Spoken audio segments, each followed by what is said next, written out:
बाद एक झूठा प्रचार किया गया। 144 साल। सभापति महोदय, बोलने दीजिए। सभापति महोदय, कुछ पॉइंट रेज करा। सभापति महोदय, ये एक मिनट रुकिए, एक मिनट, जस्ट a minute, एस्ट्रोनॉम, एक minute please, honourable member please, Yadav ji एक मिनट प्लीज, आप बैठे। सभापति महोदय, यादव जी आप बैठे, एक मिनट, आप बोलिए। संविधान का आर्टिकल 25, 26, 27 और 28 ये कहता है कि आप किसी भी रिलीजन के खिलाफ किसी प्रकार की बातें नहीं कर सकते। ये लोग एंटी हिंदू है, ठीक है, ये लोग एंटी हिंदू है, ठीक है, पूरे कांग्रेस के। I got the point, देख लेंगे सर, देख लेंगे इसको। I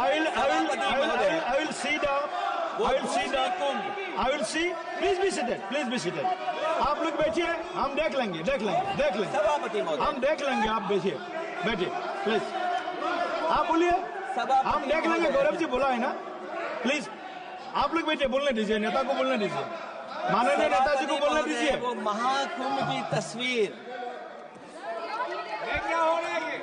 ये भड़काना चाहते हैं, सभापति महोदय, ध्यान भड़काना चाहते हैं। एक मिनट, कोई भी ऐसा वर्ड करके नहीं आए हो, कोई भी आस्था के विरुद्ध में बोला है, आपको कोई उसको हटा अधिकार नहीं दीजिए। बनता है, आप स्नान करके नहीं आए हो, आपने स्नान नहीं किया कुंभ में। बोल दिया मैंने, सभापति महोदय, बोल दिया प्लीज, आप हटा दिया जाएगा उसे। सभापति महोदय, इन्होंने कुंभ में स्नान नहीं किया। आप इधर देखिए, शहर पर देखिए, उधर मत देखिए, शहर को संबोधन कीजिए। अगर फोटो आई होती तो मैं जैकेट वाली भी फोटो देख लेता। आपका कोई गलत फोटो दिखा है, सभापति महोदय, ऐसा लग रहा है। विकसित भारत की जो दूसरी तस्वीर देखी जी, वो तस्वीर न केवल हम लोगों को दुख पहुंचाती है, बल्कि तमाम वो सनातन को स्वीकार करने वाले लोग, उनको दुख पहुंचाया होगा। सभापति महोदय, अगर लोग तकलीफ में रहे, परेशानी में रहे, और ये पहली बार हुआ होगा ऐसा कि लोग 300 किलोमीटर के जाम में फंस गए, न केवल एक मुख्यमंत्री सभापति महोदय, उन्हें 2-2 मुख्यमंत्रियों को लगाना पड़ा कि कैसे जाम रुक जाए।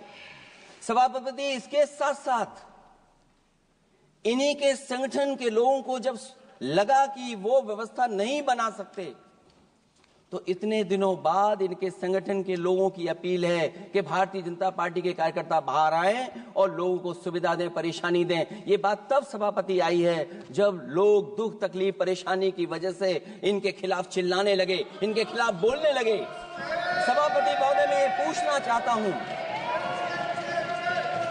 जिस स्नान के लिए प्रधानमंत्री गए हो, देश के राष्ट्रपति गए हो, उपराष्ट्रपति गए हो, मंत्री गए हो, क्या यही विकसित भारत की तस्वीर होगी जिसमें आप ट्रैफिक मैनेज नहीं कर पा रहे हैं? आप हर शहर में ये कहा गया कि कोई शहर से निकले नहीं, सबके सब वहीं पर रुक जाएं, आगे नहीं जा सकते, दर्शन नहीं कर सकते। अगर ये सच्चाई नहीं है सभापति महोदय, सब बॉर्डर सील हुए हैं, जितना भारत के लोग सब बॉर्डर सील हुए हैं, और फिर चांद पर पहुंचने का क्या फायदा जब जमीन की समस्याएं न दिखती हों आपको, जमीन की समस्याएं न दिखती हों। और सभापति महोदय, मैं सरकार से जानना चाहता हूं, वो ड्रोन कहां हैं?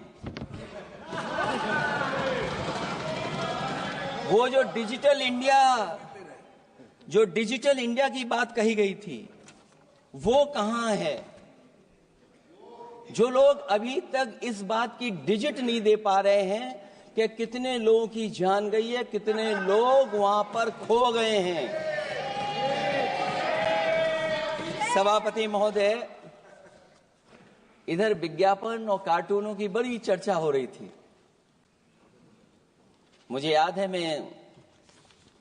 कि एक दिन मैंने अखबार देखा, अंग्रेजी अखबार, और मैं समझता हूं ये माननीय सदस्य जितने लोग रहे होंगे उन्होंने वो अखबार जरूर देखा होगा, न्यूज़पेपर, और उसके फ्रंट पेज पर एक विज्ञापन था, और उस विज्ञापन की जो तस्वीर थी उसमें एक जानवर, मुझे पहचान में नहीं आ रहा, वो शायद गधा रहा होगा,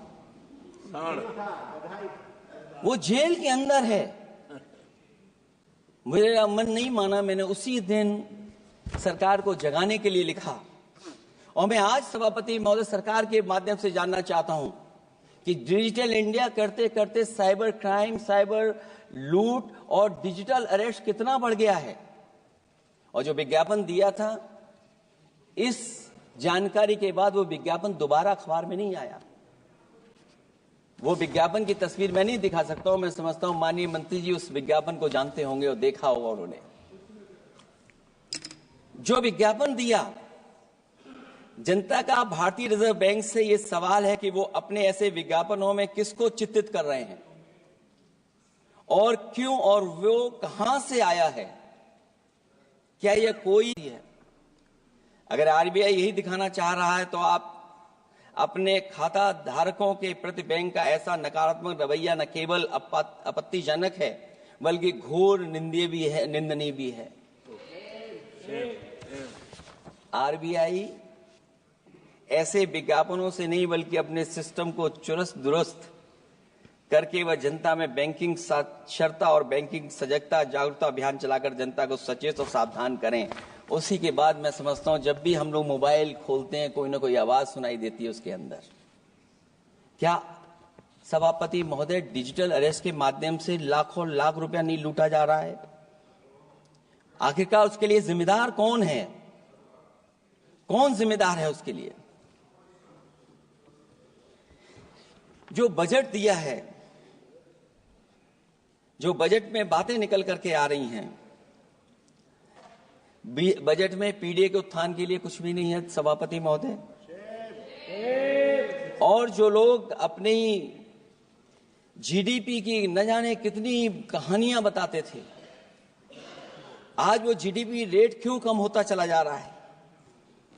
क्यों जीडीपी 6.4% के आसपास पहुंच गई है? न केवल जीडीपी बल्कि आज अगर हम 87 रुपए लेकर के ही $1 ले सकते हैं। कभी डॉलर को नीचे गिरने की कहानी कहीं किसी से जोड़ दी गई थी। आज सोचिए कितने रुपए हम इकट्ठे करते हैं तब जाकर के हमें $1 मिलता है। क्या सरकार के पास इसका कोई जवाब है? इस ग्रोथ रेट के कम होने का कारण जो सभापति महोदय मुझे समझ में आता है वो इन्वेस्टमेंट की कमी और कंजप्शन की कमी है। ये देश की आर्थिक विकास की स्थिति पर प्रश्न चिन्ह लगाता है। और यही नहीं सभापति महोदय, जो भेदभाव बढ़ता चला जा रहा है, जो खाई पैदा होती जा रही है, इन्हीं के आंकड़े बताते हैं कि खाई कितनी है। मुट्ठी भर लोगों के पास पूरे देश की संपदा पहुंच गई। जो ज्यादा लोग हैं वो गरीब हैं। उनके जीवन यापन के लिए 80 करोड़ लोगों को आपको राशन बांटना पड़ रहा है। क्या यही विकसित भारत की तस्वीर है? और फिर दुनिया में हम पर कैपिटा इनकम में कहां खड़े हैं?